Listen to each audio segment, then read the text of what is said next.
Are there such thing as 9-inch nails? Like, what's the significance of 9-inch nails? Is that like a weird size for a nail, and that's why they named the band 9-inch Nails, or is it just they're just at Home Hardware and they're like, "What are we gonna name the band, dude?" And they're like, "I don't know." Look around. The first thing we see. Maybe. Man, it's good thing we weren't in the paint stripper aisle. That's right. There is no band called Paint Stripper. No, there should be. Yeah, there should be. Yeah. Or Roofing Nails.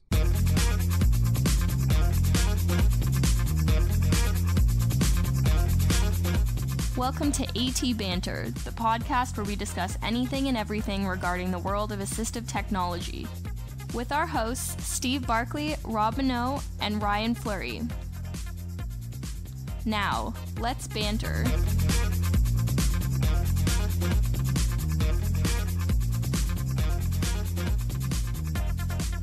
Hey there, and welcome to another episode of AT Banter. Banter. I am Rob Minot, today joined by Mr. Steve Barkley. Hello. And Mr. Ryan Fleury. Howdy. See, I switched up the order that time. You did. Yeah.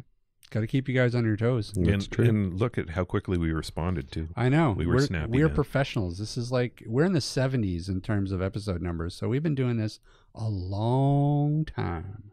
So this is one of them 70s shows? It is. Watch this. Hold my beer. atbanterpodcast@gmail.com. Whoa. Yeah. You got that on the first take, man. I know. First take. We're going to start getting him here early every week. Yeah, I guess. He's on the ball. Let's not get crazy. I think the coffee helped. Probably. It totally helped. And the sausage and egg McMuffin. Yep. There was a sausage and egg McMuffin? No, there was not, but now I'm hungry. Yeah, sounds good, though. Breakfast for lunch. Yeah. Hey, so what's going on? What's new with you guys? Anything? Well, we just recorded that Google show. Right. So there will be a banter bit out there on the Google show. So that's cool. Yeah, it was pretty exciting, I have to say. They're doing some good work over there at Google. Yeah. So will that banter bit come out before this episode or after this episode? I'm hoping Rob does a rough edit today and gets it up tonight. The banter bit? Yeah. Yeah, I could have it up by for sure I want to have it up tomorrow. Yeah. Okay, so let's stop talking about it because it's old news now. So forget it. We never talked about anything. Yeah. Go see the banter bit if you want to know about the Google stuff. You know what's chilling? What I found out the other day is that you can search your own Google history. Yes. You can go to mygooglehistory.com, I think it is. And you can see everything supposedly that you've ever searched. Yeah. Can you clear your My Google history? I did that, and I immediately reformatted my computer. I think you can also get your Google Voice history from your Google Home devices. Oh, is that right? I think so. Yeah, which I haven't looked into yet, but I plan to. Crazy. But that's how they get all this information. Yeah. All we really do, is. we say accept to everything. Well, I do anyway when it comes to Google. Yeah. They should have like a my drunk Google history. Hopefully they get to the point where they can detect whether you're drunk. It's like, why did I search for medicinal uses of pussy willow at 3 a.m. on Thursday? I'm glad you added the willow. No, you know what? I have a friend that's actually really huge into botany, and she was saying that stinging nettles are incredibly good for almost everything. People make stinging nettle tea. Yeah, they do. It's supposed to be. It's really good for arthritis, any sort of inflammation. The list goes on and on and on. It's also good if you want to keep kids off your lawn. Yep. Hey Ryan, Rob, what are we doing today? Today we are talking to Steve Bennett from Dolphin. Alrighty. And who is Dolphin? Steve, why don't you tell us who Dolphin is? Well, Dolphin is a company based in the UK that has been making programs for the blind and visually impaired for many years. They don't have as big a footprint here in North America as they do in Europe, largely because of the dominance of JAWS and Zoom Text in the market here. But they have some excellent products, and I'm actually signed up as a dealer for them through Canadian Assistive Technologies. I really like their SuperNova screen magnification and speech software. They're every bit a competitor to ZoomText and ZoomText Fusion. Well, and with the big merger / acquisition, that we need as many competitors to the big boys as we can get. Yeah, I think it's important to have robust competition in the marketplace. The more you have, the more innovation it tends to drive, and hopefully it helps keep the prices lower too. But we shall see. We shall. Yeah. Especially when we start talking to them. Yeah, perhaps Steve will enlighten us with their plans moving forward. I don't know. Whenever we ask that question, whenever we ask people, like, what do they got coming in the future, they always get real antsy. So yeah. I doubt it. You'll probably just be like, yeah, no, I can't talk about that. But they do have some products that, have kind of stirred up the industry. They have a product called Easy Reader, yep, which ties into the CELA library and other library systems around the world. And it's only available on iOS right now, but Android is supposedly coming soon. So I want to ask him about that. Wait, what does that do? It's a book reader. So I can add my CELA, my CNB library account to it and download my audiobooks from the CNB library directly into this app. Oh, that's slick. Same with Bookshare. I think the Australian library system's included. There's a bunch of them. Yeah, and it's a free app. Nice. So Android is coming soon. I want to ask him about that. And they've got some other new products I want to ask him about. They're kind of exciting. All right. Well, it sounds like we've wasted enough time talking to him. Let's get right to talking to him. Is he ready to talk? That's a good question. All right. Well, let's check it out. Steve, thanks so much for joining us. Not at all. It's probably, 8 p.m. your time right now? Well done. Very good. Excellent. Yeah. How long has Dolphin Software been around? Well, Dolphin's in its 31st year of business now. So we started in 1986, started as a screen reader and magnification customer. So, we've been going for 31 years. Wow. Now, were you guys one of the first screen magnification software packages out there? It's a little bit before my time. I'm a newie at Dolphin. I've only been there 17 years. So, but I believe that the HAL screen reader for DOS was one of the first screen readers that was available. It certainly was really good at DOS in its time, and it replaced some hardware solutions that were around, or was an option as an alternative to those. So I believe it was, and then we made a software called Luna after that, which was the magnification side. And what's the product lineup now for Dolphin? Well, okay, so I hope you've got a while. So yeah, we do. Yeah, so we have so all the software we make is for what we call print impaired, but predominantly it's for people that are vision impaired. So we have the SuperNova range, which is a SuperNova magnifier. People may know that in times past as Luna. SuperNova magnifier and speech, which used to be called Luna Plus, and then SuperNova magnifier and screen reader, which was that used to be branded as SuperNova on its own. So those are the magnification and something products. We have a screen reader which we call Dolphin Screen Reader, and then of course we have Guide, which is available in Canada as well. On top of that, we have something so we make digital accessible book software, so the creation and playing. So we have a high-end product for creating DAISY books or EPUB books called Publisher, Dolphin Publisher.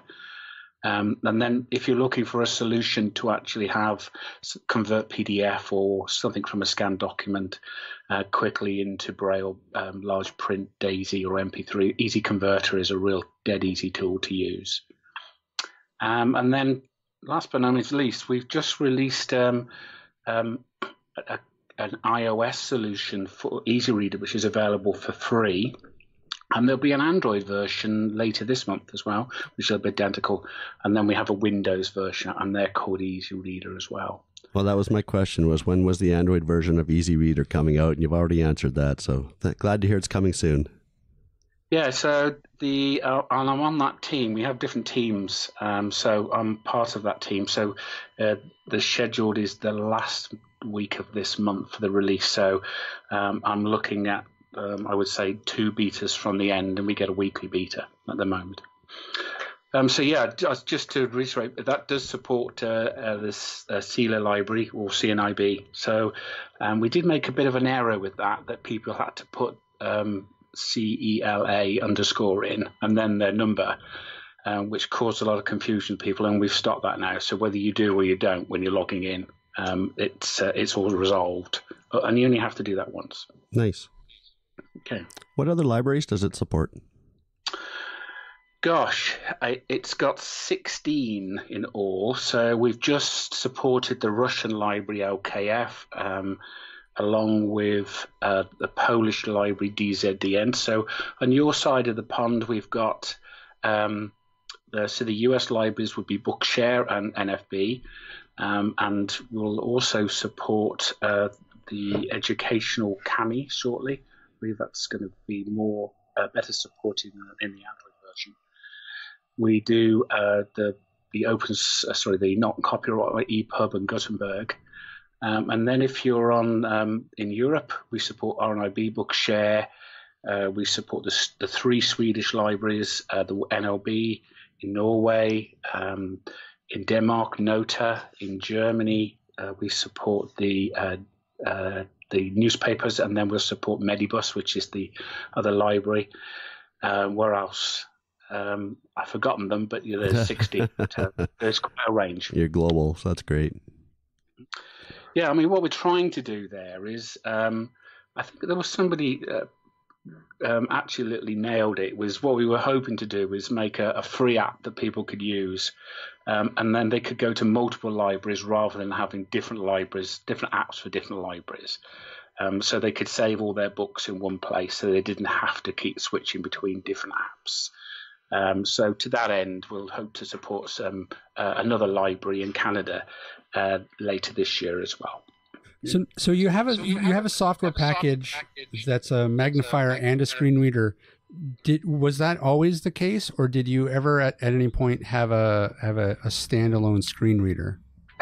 Not in my time at Dolphin. I believe over 20 years ago they had a separate piece of software for magnification, another one for screen reading. And then 20 years ago, it was put together into one product. And it's not so widely used in Canada and the US, but very widely used in Europe, particularly in the UK. Yes, SuperNova magnifier and screen reader is a full magnification product and a full screen reader. So like all magnification products, you can change the magnification level to suit your site and change the colors. And then the screen reading is there for whether you need some help of speech, or whether you want a full screen reader and you want a little bit of magnification. You can vary those completely. It comes along with Braille, so whether you want either of those 3, a combination of 2 or all 3 together, then you can use those. And it's really good at Braille input. So if you're a grade 1 or grade 2 user, then you can input with either of those. And of course, the UEB English is supported, along with some of the oldest Braille standards as well. Go ahead, Steve. So the products that most people over here are most familiar with, because they've been mainstays in the markets here, are ZoomText and JAWS. Can you talk a little bit about where your product stacks up compared to those, and what advantages you might have over them? Yeah, okay. Well, so if I start with ZoomText, which is a great product in itself. So if you were to look at SuperNova Magnifier, the advantages I would say there is we've got a brilliant touchscreen interface in our products, really intuitive. It's much easier to use. I would say our product is snappier. It's lighter on resources on the PC. In some way, I think it's quicker, but I'll let others judge themselves for that. When it comes to the magnifier and the speech version, it comes with a full OCR. So whether you're OCRing that PDF that's on the it's an accessible one, or whether you're taking a piece of paper from your scanner, or whether you want to get a graphic and do that, then you can do all of those and pop it straight into Word. All the three products come with their own access to the library, so you don't need Easy Reader; it's included in there. And you can also use it as a DAISY or EPUB player at the same time, which you can. It's a seamless interaction between the AT product SuperNova and those things. There's 3 or 4 other things. The one that I would mention is we use something called Connect and View. So in the magnifier, magnifying speech, and magnifying screen reader, you can connect a USB camera. Anything that works in Skype will connect in, and then you can split the screen, or vertical or horizontal. And if you wish, you've got 2. You can actually go between 2. So it's a real cheap way to get effectively the picture of the piece of paper on your desktop. The other thing it does, of course, is it will connect to using VNC software to something remotely. So in the UK schools, that's being used to connect the whiteboard. Oh, so, wow. Okay, so the whiteboard comes onto the child's laptop or their screen, and when the teacher puts the pen onto the screen, then it moves to that position because it's a mouse click, so they can see it there. But of course, they can change the color, because obviously small coloured lines in a white background is not always suitable, so they can invert that as well. So we've really looked at the user experience, I think. So there's very few things in ZoomText that aren't obviously features in SuperNova, but there's possibly a lot extra in SuperNova. Nice. Thank you. And do you see yourself as a direct competitor to the ZoomText Fusion product? I do. It's good to see that they've caught up with us after 20 years.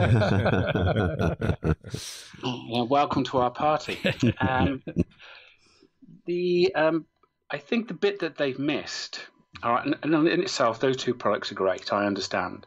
But the bit that they've missed is our combination is seamless.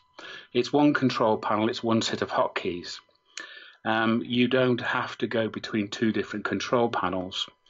It's all integrated. We just have different tabs within the same control panel, or you can use different ways if you're more screen reader orientated. There's some less graphical options available to you. And all the hotkeys just beautifully combined in our product.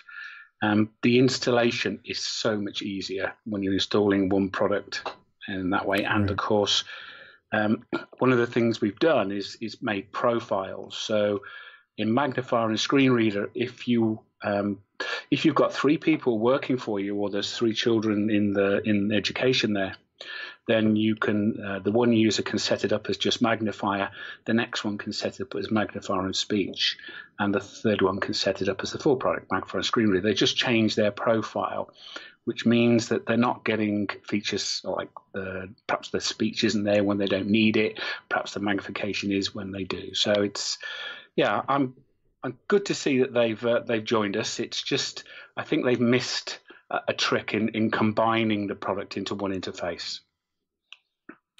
Fair comment. Well, and I mean, I think that you guys have the advantage of you guys have been engineering this for years and years, and so you've got it down to whereas their Fusion's only 2 years old, 3 years old. Yeah, I think so. Thereabouts, yeah. Yeah. So they've got a long way to go. They've got a long way to catch up. Well, thanks for that. So in 18 years' time, when we can still talk about that. What is your market share, if this isn't a trade secret? What is your market share around the world?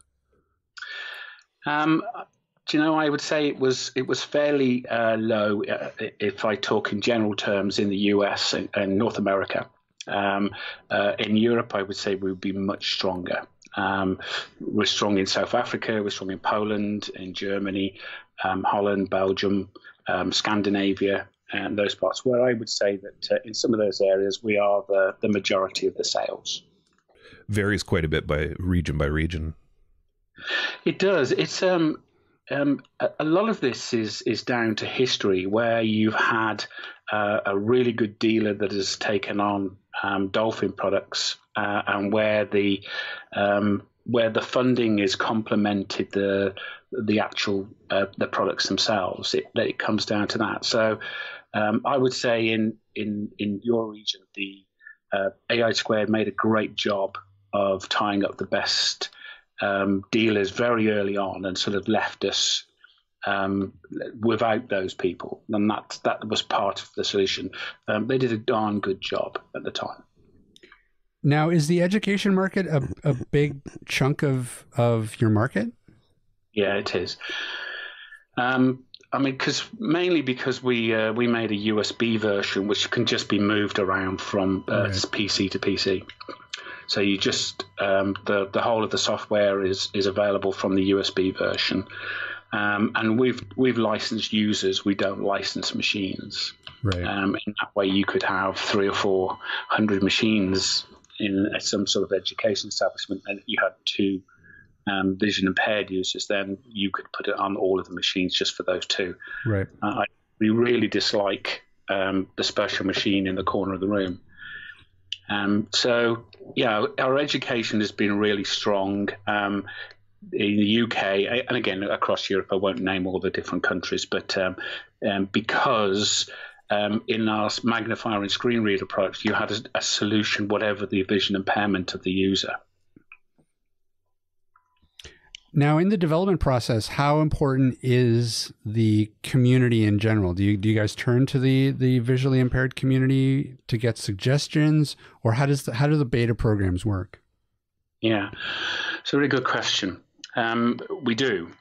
So we have this process of once a quarter, we take feedback in from our dealers, predominantly who are or employ a lot of vision impaired people.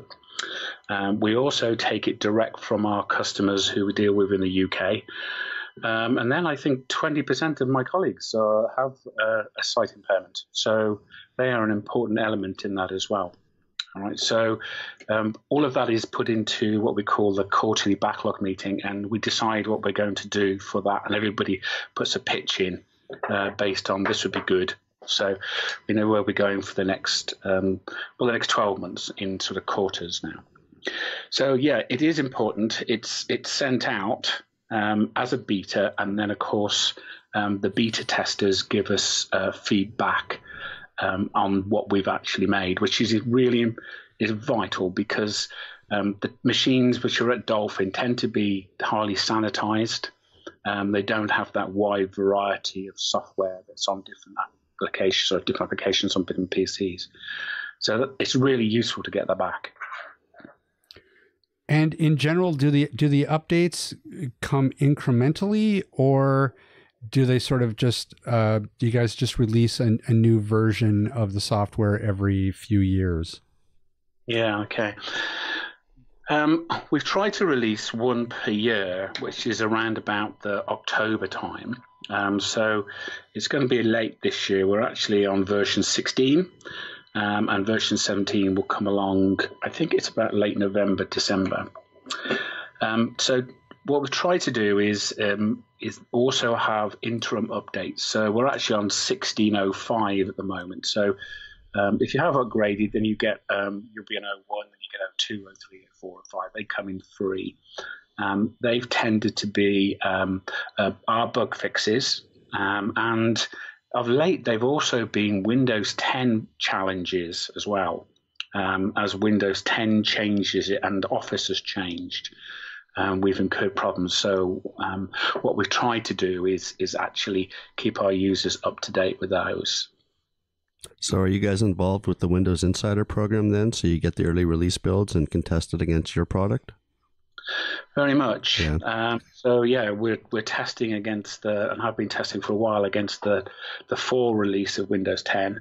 My colleague who works out of Trenton, New Jersey, and he spent a week at Microsoft with lots of other AT companies, actually looking into what they've got planned for the next year or so as well. So, yeah, that's vital for us to make sure that we understand not only the next update to Windows 10, but what they have planned for the next 2 years. Right. So could you tell us a little bit about Easy Converter? So Windows-based software, like most of our stuff, what it will do is if you take those image PDFs, or whether it's a text-based PDF, if it's image-based, then it will use the OCR, which is included in it. If it's text-based, it will just convert it. If it's an image, TIFF, JPEG, or bitmap, then it will actually have a good go at those as well. HTML, XML, NIMAS files, I think even some KESI stuffs, but I'm not sure that's been kept quite up to date. There's quite a bit of other stuff as well. What it does is it converts it to Word. Okay, and having converted to Word, then you can edit there if you wish. So we thought about putting our own editing tool in, and then we realized everybody knew Word, so we decided we'd just pop it into Word. And then having popped it into Word, you have the options to then send it out either as MP3 DAISY, a Braille grade 1 or grade 2, and then or the large print document, and also a text format. But looking at the stats, most people choose DAISY or one of the Braille formats. So it's a wizard-driven interface. So literally pick the file, convert it into Word, then it pops up and says, that gives you the next day, what do you want to convert it into? And then it actually pops out from there. It's perfect for quick conversion in education. Yeah. Perfect. And that's where I see it used the most. I can think of a couple of places I've done training recently here in the UK where teachers announces to everybody that there's a PDF that they should be looking at. And instead of printing it off and then the teacher's assistant going off to the photocopier for 15 minutes, the teacher's assistant just pops it into Easy Converter and then gives it to the student in the format that they want, and they can work along as well. It even page numbers the larger print documents. So you'll get 1A, 1B, 1C, 2A, so they can actually work out where they should be when the teacher's calling out the page numbers they should be on as well. Excellent. Yeah. It's a cracking product, although I would obviously say that. Yeah, I'm sure you're impartial. No, but it is. I could see this being incredibly valuable in an education setting. Yeah, indeed. So we will bring out a slightly lighter version of that early next year as well, which would be like a toolbar plugin. Okay. For Word. So that would take the Word document and make it into those other formats. So that'll be along early in the Q1 of 2018. Okay. Now, is that a fairly new product, or have you guys had it for a while? We've had it. I think it's going to be 6 or 7 years, maybe a little bit longer, and it's been translated into a few languages now as well, like the rest of Dolphin software. So it works really well in those languages as well. So if some of your listeners are using French Canadian, then it'll be happy to actually use that. Right. And it comes with the US English and the French Canadian voices to make the MP3 or the synchronized text and speech DAISY books. Now, and I don't know, maybe Steve and Ryan might have more insight on this, but because I don't think that there's a heck of a lot of products out there that can do this range, is there? Well, I know the next version of JAWS is going to have some more OCR functionality built in, but the only thing I think that's similar to this would be Eclipse Writer. So what is the price on Easy Converter? Okay, so Easy Converter runs at, I believe it's $695 Canadian. I might be wrong. It's $595 US. It might be a little bit more expensive than that. I'm not sure it's that much more expensive. Okay. And that's for a single license. And then there's larger purchases, it's not a multiple of that. It's significantly less. Right. So it's an unlimited content that you can make on it as well. So to make the audio, we have a dispensation from Nuance that, provided it stays within the disability world, you can make as much audio content as you wish. I was just sort of trying to wrap my head around that. How does Nuance know if it stays in the disability world or not? But I'm just probably not going to open that can of worms. Well, yeah, I'll just explain. They don't. But what we've done is within the license of Easy Converter, it says, and you agree to, when you click on this box, that I agree to, that you won't send it outside of that. Gotcha. It's the honor system. Exactly, like everything else. Everything should be the honor system, I think. Yeah.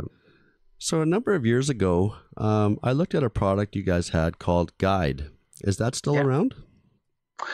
Yeah, Guide is coming to the. It's still available, and it's a great product, particularly for those that find the combination of Access technology and Windows together daunting. So yeah, it's still available, and we're in the process of rewriting that now. So that should be coming along shortly, and it'll be called Guide Connect.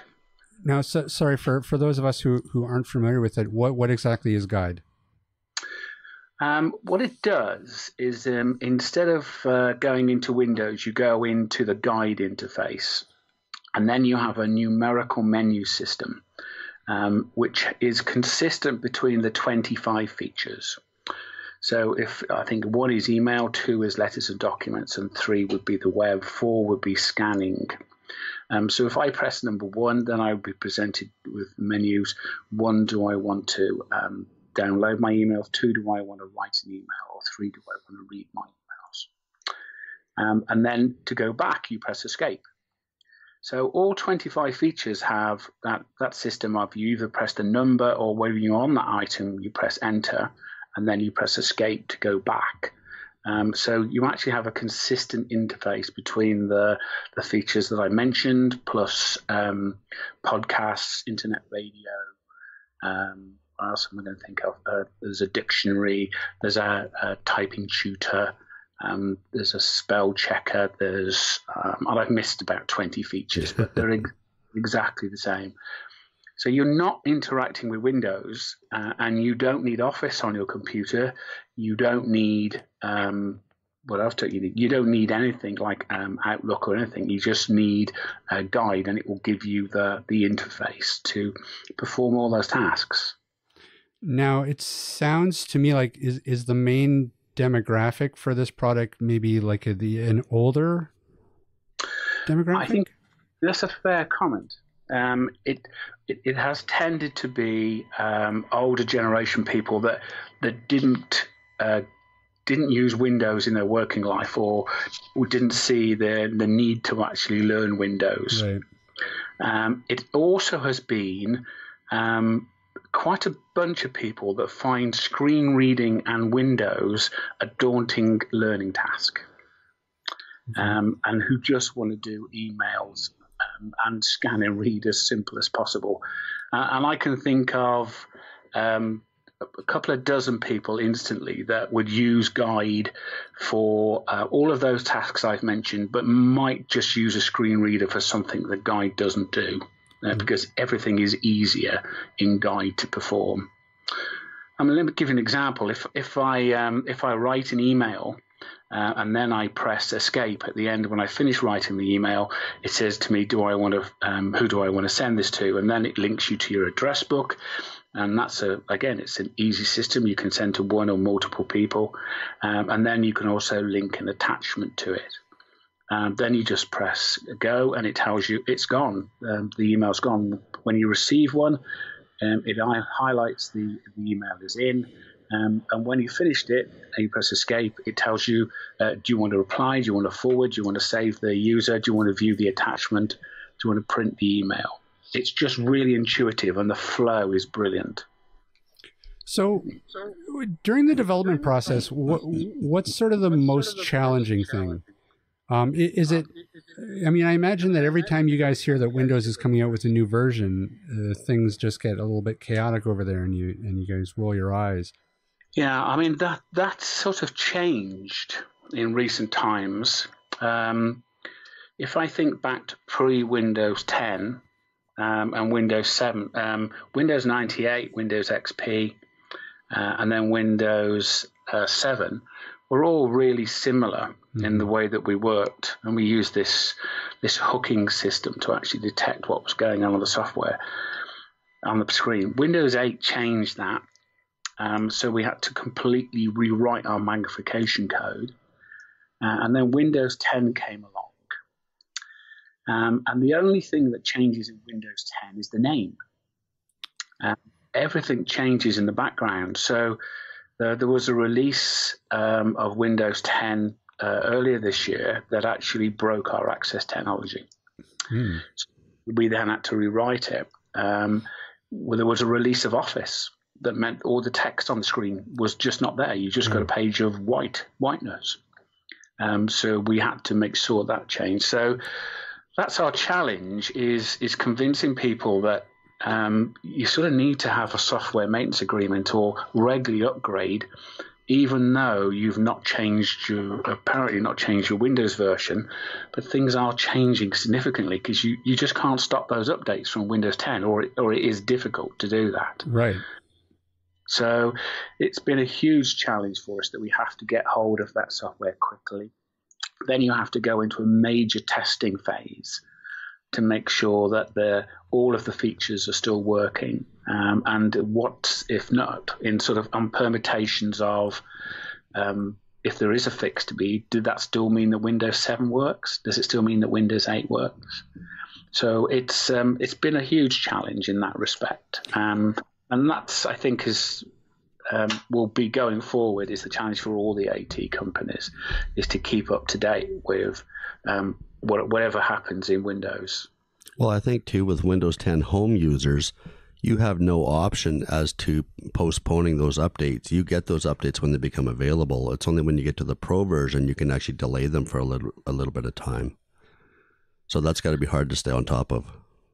It has, and then of course you have the added complexity, and you've mentioned it there, is the business use tends not to upgrade as regular, so you've got to support all those different versions of Windows 10.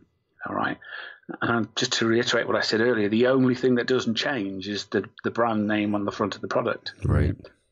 Everything else is changing because Apple changed that the way that Microsoft decided to. Yeah, well, and that's a perfect example. I mean, we were talking about this last year when, Microsoft was pushing those Windows 10 updates out to everybody and almost force upgrading it. But I mean, your software is a perfect example of that. If somebody who's running Windows 7 and using the software would wake up the next morning and they're in Windows 10 and now their software doesn't work.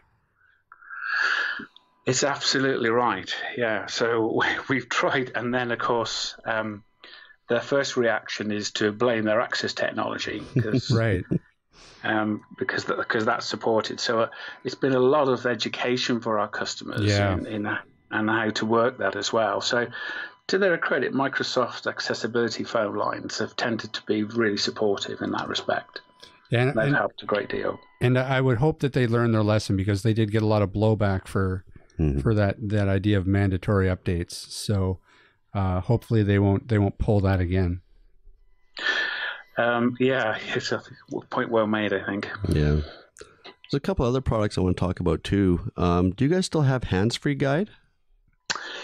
Do you know, we don't. Okay. Hindsight's a great management tool, isn't it? In hindsight, the product had a great idea, and for a few people it was extremely useful. What we didn't do is control correctly who was actually given or who purchased hands-free guide from our dealers, and as a consequence, we asked people that were struggling to learn how to type or couldn't type to remember 50 to 70 voice commands. Right. And then at the same time, Dragon, which he uses, is the beast. They would leave the microphone open, the dog would bark, the phone would, and all, it didn't know where to go. Right. So for that reasons, we're looking more to a different alternative of that in the future. So, well, I do see speech input as an option longer term. It's got to be, and the platforms are better supporting that now. Mm-hmm. Yeah, I mean, absolutely. I mean, we just finished watching the Google event here, and voice assistance and voice activation is really kind of the new sexy, and so yeah, I'm not surprised that that's something that you guys are trying to tie into. There's just a whole bunch of opportunities there to use some of that stuff that comes with Amazon Alexa or with Google now, or Cortana at some point in the future added in, and then add the access technology to complement it. I think that there's a whole useful scenario there for most people. The other product I wanted to get to, I'm just going to keep jumping in because these guys are lulling. No, keep going. We're leaving space for you. Oh, I see. All right. I need lots of space. You do. I do. I think it's called the Braille Pod. Is that what it's called? Yeah. Yeah. So, yeah. Okay. Guide Pod is Guide Pod. There you go. Okay. So Guide Pod is it's a hardware and software solution for accessing libraries. So let me give you a scenario. If in the US you've got this NLS BARD system, so there they have to wait for a cartridge to turn up, and they can actually then the cartridge comes through the mail, they pop it into the machine, and then they can listen to wherever they want. What GuidePod does is either as a dedicated tablet device, or as a little set-top box about the size of an Apple TV but plugs into the HDMI, is you can access your NLS account. You can see all of the books that are available in the library, or you can search for a particular book. You can then download the book, and you can play the book on the device. Okay. And that's true for Sealer books as well, and that will come available in Canada shortly. So you'll be able to have that. So, and the interface that we use is very guide-esque. It's a simple, do you want to download the book? Yes, the book is downloading. And then you can read the books that you've already got on the device. So it's there to make it easier for people to choose the books that they want to read. And it's also should help the libraries, because it's the cost of distribution of CDs or SD cards or cartridges is horrendous. So it connects to your HDMI on your TV and then also to your wireless network? Yeah, it does. So you can link, and from within the menus, you can actually you can connect to your wireless network, and you have a little Bluetooth remote that comes with it. So I like the set-top one, what we call Guide Pod, and the other one is Guide Tablet, because Pod uses the audio of your TV through the HDMI connection. So you get beautiful audio, of course, from that. You can connect it to a Bluetooth speaker if you're a little bit more technically competent. So you could be in a different room, control using Bluetooth, and then you can start and stop your book. You don't have to be next to the TV to actually listen to it as well. Have you guys thought about adding voice control to that? Yeah, it's what we were trying to do is make it as simple as possible. So it literally is, do you want to read a book? Do you want to get a book? Do you want to look at the menu? That type of thing. It's as simple as that. So when it comes to the voice input, it's not for this version. Hopefully we'll be able to do something on those lines in the future. Right. So for you guys at CNIB, you have this concept of you've got your own bookshelf, and I believe there's 12 books in your bookshelf. Yep. And it's like a never-ending filler. So the user can actually select the one they want to download. In fact, they could select all 12 really, as long as they've got time, because they tend to be audiobooks. And then they can actually listen to them in the order that they want to listen to them. and stop and pause, go back to the next one. So it's lowered the technical expectation. It's for the group that finds the smartphone interface difficult to use. Or even if you're sitting on the couch and all of a sudden you just want to listen to a book, maybe you don't have an Amazon Echo to listen to your Audible content. You've got your Stila library content there. You can just sit on the couch, lay back, and listen to a book. It's just a perfect scenario. Yeah. So, again, just going back to the fact that you can have it so it comes up a large screen actually on the TV, and the menu system, and then if the book has got text, then of course the text will come up on that as well. And I forgot to mention you can connect to the newspapers where that is. So, and then you'll have the TTS in the device, being able to go through that as well. If the text is on the screen as well, does it highlight each word or each line as it's reading? Does it track? It does. Yeah, nice. And you can pick the colors that salute you. So you can change the size of the text using the Bluetooth remote, and you can change the colors as well. Stop and start it. And you can take it from something like 80% up to 300% on the speed, I believe. Yeah, the one that I liked the best, I saw it was in the newspapers. You could download the newspaper, then rather than reading it all, you press the long pause, press on the A button on the remote, and it jumped you into the headings. So then you could go down quickly to, for me, find sport. And then in there, and then the subheadings would be off there, so you could quickly pick from whatever you wanted to look at there. But for most people, they're interested in their local news, so they could quickly find that. The idea of having to listen to 4 hours of audio to find the bit that you want is just not required. Nice. Yeah. Does it have the ability to do a search? It does. So the text input, as you can imagine, is a little bit more difficult, but you can plug a keyboard in. It's got a USB slot on the pod, or obviously the tablet has, because it's a Windows tablet. And then you can just type in the search if you wish. So if you're in the newspaper, then you can search the newspaper. If you're in the library, you can search the library. Excellent. Yeah. And we always ask manufacturers this, and we always usually get the same answer, which is I can't talk about it, but we'll ask anyways. What's next for you guys? What are you guys working on at the moment? Well, I will talk a little bit about it, actually. Oh, so I've already mentioned that there's an Android version of the Daisy player coming out, or the EPUB player. So that will be along this month. And our next plan is to, you can only load books into that at the moment if you've downloaded them through a library.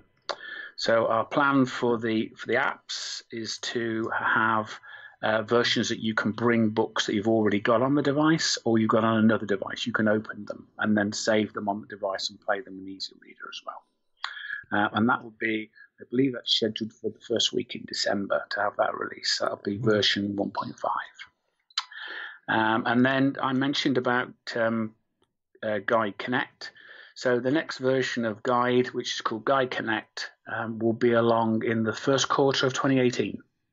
All right, so that'll look at there'll be a preview at the ATIA show, which is more of an education show in the US, but hopefully we'll have it released and available at the season event, which is normally early March in San Diego. Excellent. Oh, so tell us, anybody who is interested in Dolphin products, where can they find you on the internet?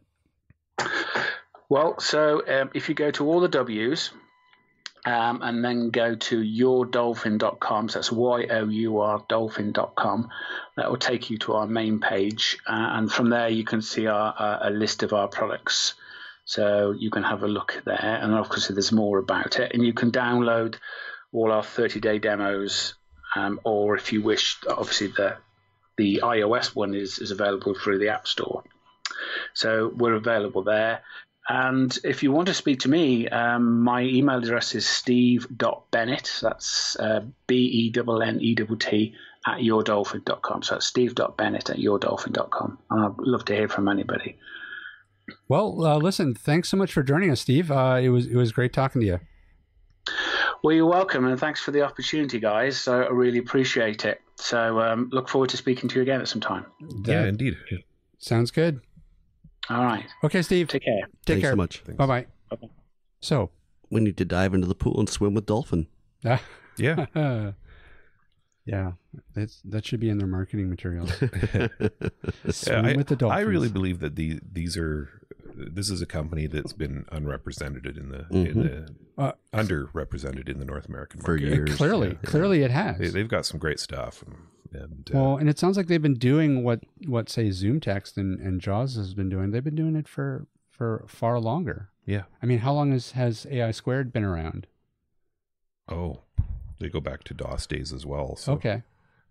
Probably around the same amount of time. But they're just bundling a screen reader / well, no, I guess not, because ZoomText had well, they had a screen reader, but it wasn't one that somebody who was fully blind could use. Yeah, Right? like they didn't have the Fusion product. Yeah, it was essentially mouse driven. Right. Whereas the Dolphin one can take you right from, you might need 1.1 times magnification, and it can take you straight through to, complete vision loss. So it's a very flexible product. So it sounds like they just didn't manage to get a foothold in the North American market, and because it sounds like in Europe it sounds like they're huge. Yeah, I think he made a good point there when he said that AI Squared did a good job of going around and rounding up all the top dealers, and Henry Joyce back in the day with JAWS did the same. Yeah. They managed to get the leading dealers throughout North America to carry their product, and that's what made their product as successful as it was. That and the fact that they had some good products. Now, are the price points comparable? Well, if you compare the top end of Dolphin to Fusion, I believe it's a fair bit cheaper. Hang on. Dolphin is a fair bit cheaper? I think so, yeah. Hang on a sec. Let me just look it up here. But so it looks like ZoomText Fusion Pro is $1,500 US, and Fusion Home is $1,200 US. So if you go magnifier and speech, it's $865 Canadian. That's considerably lower than ZoomText. Yep. Wow. And they've been doing it longer. It sounds like the interface is far superior just because they've been engineering it for that much longer. Yeah. And not to mention the converter tool. I could see that being huge in the education market. Well, and a tool like that is so often necessary because so many times, particularly in post-secondary, people get into courses and it takes forever for them to get their accessible materials. Mm-hmm. So, it just doing an OCR will get you a lot of information. It might not get you everything. It depends on, if there's diagrams and things like that need to be addressed. But if you can do it with the quick and dirty to get started while you're waiting for, a fully accessible textbook to be delivered, at least it gets you started. Yeah. How many stories have we heard about, students waiting 2-3 months to get their accessible workbooks? Yeah, exactly. And by that point, they're already struggling in the course, or if not failing it outright because they haven't had their materials delivered. So, yeah. That's right. Well, and seeing that Steve bought me a coffee, I think that he deserves a little bit of commercial time here on the podcast. So we should also mention that anybody who is interested in any of the Dolphin products. No, not any of the Dolphin products. Hold on. I'm a dealer for SuperNova specifically. However, if they want the other Dolphin products, Frontier Computing in Ontario does carry all of the other products. Excellent. So there you go. What else we got, guys? Is that it? That's it. Are you sure? This is the last chance. Nearly sure. Yeah, I'm last sure. chance. I'm positive. Okay, Steve's positive. Stick a fork in it. All right. Hey, Ryan. Rob. Steve. What the hell? What was that? I don't know. I was going to ask Steve. I thought we were the Mickey Mouse Club for all of a sudden. Hi, I'm Annette Funicello. Let's try that again. Rob. No, don't stop it. Steve. No, don't. Seriously, you're messing me up here. Hey, Goofy. Shut up. Hey, Ryan. Rob. where can people find us? Online at www.atbanter.com. They can also email us if they so desire, atbanterpodcast@gmail.com. And rumor has it that we are on Facebook. We are also on Twitter. However, don't make the mistake that I did today during the Google session and Twitter to at ATBanter. It is at AT_banter on Twitter. I find it funny that it took an hour and 20 minutes for you to figure that out. Well, you know what? And I'm looking at our page and I'm going, none of my comments are showing up. Am I doing something wrong here? Because I don't use Twitter a lot, right? I really don't pay a lot of attention to it. That was too funny. The great part about it is you've made a new friend. There's going to be somebody in Tennessee going, what? Atlanta. Who is this guy? It's some girl in Atlanta. That's funny. Some guy stalking me about Google products. I don't know. It's creepy. I sent an apology. That's too funny. Excellent. All right, everybody. That's going to do it for us. Thanks for listening. We'll see you all next week.